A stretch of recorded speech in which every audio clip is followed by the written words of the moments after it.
بسم الله الرحمن الرحيم سلام الله عليكم ورحمة الله تعالى وبركاته وعن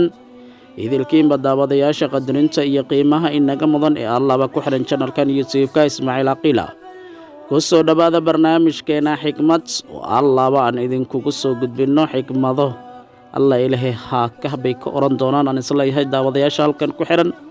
إسلا مراهان سنعاد بيك كبقى دونان هدنا أن إسلا يهي أيان إذن كسو قد بيا kahor intaan barnaamijka gudgalin fadlan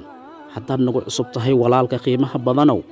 channelka subscribe inoo saar si ay dhiirigelin inagu noqoto sidoo kale barnaamijyada xiisaha badan ee halkan aan ku soo gudbino haddii aad ka heshayse like-ta inoo saar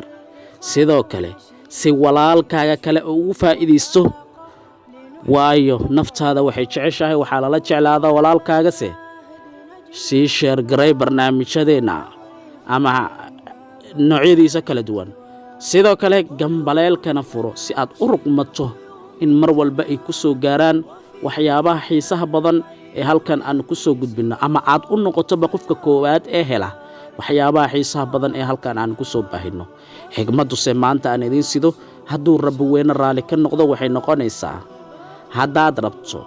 in tirada dadka xunxun hoos u dhacdo ugu yaraan hal qof naftaada ugu yaraan hal qof naftaada hagaaji haddaad naftaadii kaligaa aad hagaajiso qof kale maanta uu ku sii daydo wanaagga ayaa tira badanaya waxaan filayaa in xigmadaas aad ka heli doontaan guudaan barnaamijkana maanta intaas ayaan ku soo gabagabaynayaa inta barnaamijkan mid ka sagayna ku kulmi doono sidaas iyo nabadgelyo wassalaamu calaykum waraxmatullaahi wabarakaatu